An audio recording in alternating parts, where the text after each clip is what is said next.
Bienvenue dans cette nouvelle édition du Morning News. Au sommaire, le Forum international de Dakar sur la paix et la sécurité en Afrique.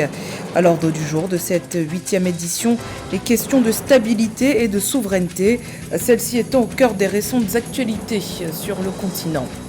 Port en eau profonde de Kribi, les travaux de la deuxième phase ont démarré au sud du Cameroun. Deuxième phase dédiée à l'aménagement des quais d'accostage destinés aux navires.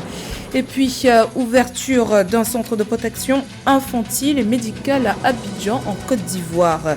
Pionnier dans le secteur, le centre Footprints a pour objectif de faciliter l'inclusion scolaire des enfants qui présentent des troubles du développement. Événement phare du continent coïncident cette année avec la présidence sénégalaise de l'Union africaine. La 8e édition du Forum international de Dakar sur la paix et la sécurité en Afrique s'est ouverte ce lundi dans la capitale sénégalaise sous le thème « L'Afrique à l'épreuve des chocs exogènes, défis de stabilité et de souveraineté ». Une thématique qui évoque les récents événements qui ont secoué le continent. Cette édition 2022 vise notamment à mettre l'accent sur l'opération de l'architecture de paix et de sécurité de l'Union africaine, ainsi que trouver des approches efficaces pour lutter et ou prévenir l'expansion de l'extrémisme violent.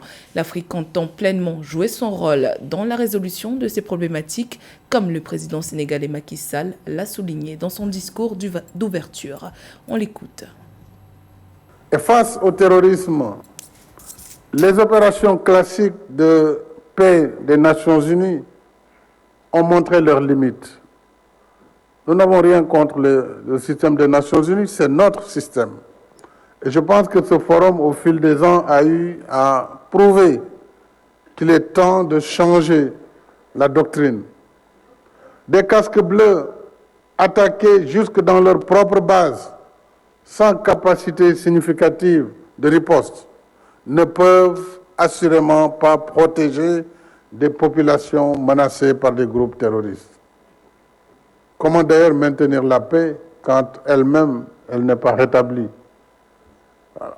C'est pourquoi, et en toute vérité, nous devons changer la doctrine des opérations de paix qu'il convient de mettre à jour en intégrant pleinement la lutte contre le terrorisme, y compris en Afrique, dans cette nouvelle philosophie des Nations Unies. Et comme je l'ai indiqué dans mon adresse à la 77e session de l'Assemblée générale cette année, le terrorisme qui gagne du terrain sur le continent n'est pas qu'une affaire africaine. C'est une menace globale qui relève de la responsabilité première du Conseil de sécurité, qui est garant du mécanisme de sécurité collective en vertu de la charte de l'Organisation des Nations Unies. L'inertie du Conseil de sécurité dans la lutte contre le terrorisme en Afrique porte en elle-même la défaillance du système multilatéral. Pour inspirer confiance et adhésion, le multilatéralisme doit servir les intérêts de tous. Autrement, il continuera de susciter la méfiance des uns, la défiance des autres, et il finira par perdre la crédibilité et la légitimité attachées à son autorité.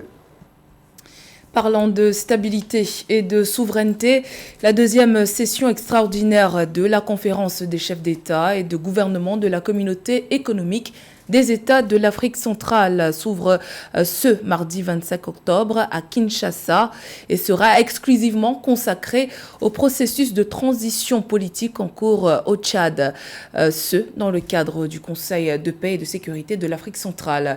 Y prendront part les 11 représentants des 11 pays membres de la CEAC ainsi que le président de la Commission de l'Union africaine, Moussa Faki Mahamat. Le sommet extraordinaire devrait aboutir à la désignation d'un médiateur porteurs de la CEAC en vue d'accompagner le processus politique au Tchad, un processus qui rencontre des difficultés qui se sont notamment illustrées par les manifestations meurtrières du 20 octobre dernier. Le président tchadien Mahamat Idriss Déby, ses homologues Denis Sassou Nguesso du Congo-Brazzaville et Faustin Archange Touadéra de la Centrafrique ont confirmé leur présence à Kinshasa aux côtés de leur homologue Félix Tshisekedi de la République démocratique du Congo et président en exercice de la CEAC.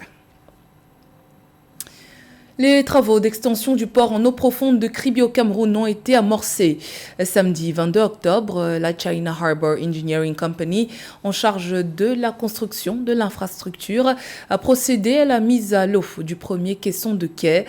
C'était lors d'une cérémonie présidée par le ministre des Transports, Jean-Ernest Bibé.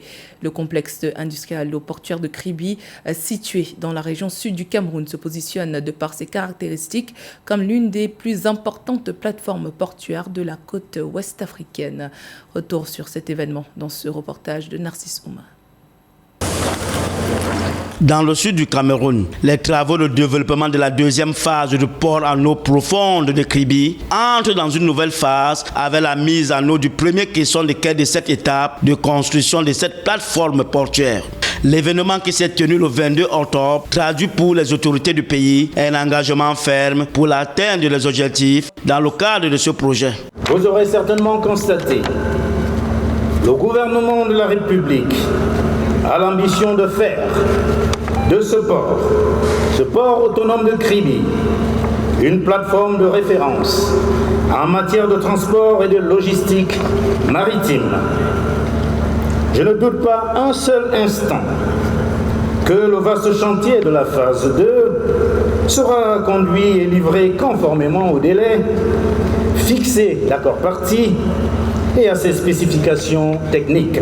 L'installation de ce premier caisson pose ainsi les jalons d'une mise en œuvre harmonieuse du projet. Les 36 caissons en béton vont servir d'assises au nouveau quai en construction. Mis ensemble, ils permettront de créer le mur de séparation entre la mer et la terre ferme. La deuxième phase du port est très importante pour nous.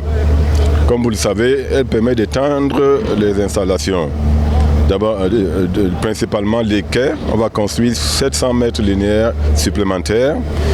On aura 30 hectares supplémentaires aussi d'espace et beaucoup d'équipements, de portiques de quais. Ce quai comprendra une zone pour contenir de 70 000 tonnes et un autre de 100 000 tonnes pour un total linéaire de quai de 715 mètres. Un caisson pèse environ 600 tonnes pour une longueur de 20 mètres, 14 mètres de largeur et 18 mètres de hauteur. Les remblais avaient déjà commencé, mais avec le caisson, tout va avancer avec tout ce qui est réseau et plateforme, revêtement et bâtiment. Cet événement marque ainsi une étape importante dans les travaux d'extension de cette plateforme portuaire. Pour rappel, c'est en mars 2018 que le port en eau profonde de Kribi a lancé ses activités. Il est devenu la plateforme portant les nouvelles ambitions d'industrialisation du Cameroun et l'Europe logistique pour les économies des pays de la sous-région Afrique centrale. Retour à présent sur l'édition 2022 de la Semaine du numérique au Bénin. Le CENAM 2022 s'est tenu du 17 au 21 octobre à Cotonou. Pendant 5 jours, les travaux se sont déroulés autour du thème « Le numérique au service du développement des collectivités locales ». La transformation numérique des collectivités locales est en effet au cœur des projets phares du gouvernement béninois. Reportage signé Leftiounou. Inscrit au titre des 7 projets phares des secteurs du numérique et des médias du programme d'action du gouvernement 2021-2026, la transformation numérique des collectivités locales est amorcée au Bénin. Ce projet vise à renforcer le développement et l'attractivité des collectivités locales en accélérant la dématérialisation des procédures administratives. Selon les autorités, plus de 1000 services publics sont disponibles en ligne et ont été dématérialisés entre 2020 et 2022. La mise en œuvre de la feuille de route vers la maturité numérique se poursuit dans le pays, en dépit des difficultés quotidiennes auxquelles font face les utilisateurs. En marge de la semaine du numérique CENOM 2022, des formateurs certifiés à la norme de compétences numériques ont été déployés dans des communes pour former des couches socio-professionnelles qui ne sont pas en contact avec les outils numériques. Avec le professeur, moi, j'ai appris ce que c'est que le TIC et lors de cet échange, nous avions citer les différents types de TIC que nous avions et ce qu'ils nous permettent de faire. Nous avons parlé essentiellement de ce que c'est qu'un ordinateur, de ce que c'est que les TIC. Nous leur avons dit ce qu'on fait avec, ce qu'on ne fait pas avec. Ils savent désormais de quoi est composé l'ordinateur. Cette formation sur le numérique des lycéennes et élèves des établissements scolaires secondaires des communes du Bénin vise à leur faire découvrir les réalités du secteur en vue de la transformation numérique des collectivités locales. 2400 élèves de 9 communes sur les 77 que compte le pays ont été initiés aux notions de base des technologies de l'information et de la communication TIC dans le cadre de l'initiative Senom Campus. Les perspectives sont bonnes dans tous les secteurs. Le numérique est un secteur transversal. Nous irons dans le tourisme. Nous sommes en train d'aller vers la décentralisation. La santé avait déjà été impactée. Nous allons continuer. L'éducation, l'enseignement supérieur. En vue de rendre le secteur du numérique efficace et dynamique, le gouvernement entend s'investir afin de finir d'ici à 2024 le déploiement des infrastructures numériques dans les 10 communes restantes sur les 67 déjà couvertes. Aussi envisage-t-il de densifier la connexion au niveau des zones frontalières. A noter que selon les données de l'autorité de régulation des communications électroniques et de la poste ARCEP, le taux de pénétration à Internet au Bénin est de 69,08% au 31 mars 2022. Le développement du capital humain et le renforcement de l'inclusion sociale demeurent des points essentiels dans la stratégie de développement économique et social en Côte d'Ivoire. À cet effet, un centre de protection infantile et médicale a ouvert ses portes à Abidjan, la capitale économique ivoirienne. Il s'agit du centre Footprints qui vise à développer le capital intellectuel des enfants en vue de favoriser leur insertion dans le tissu social. Découverte dans ce sujet de Marcel Kouassi.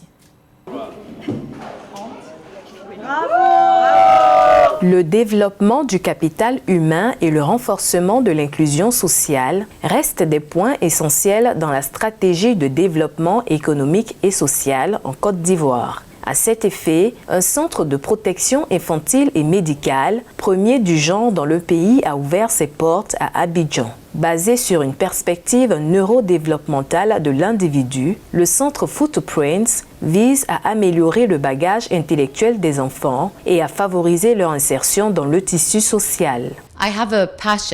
J'ai une passion pour les enfants et une passion pour l'éducation. Et je pense que l'éducation doit être appliquée. Je pense aussi que les enfants doivent être respectés. Nous manquons de cela dans le monde.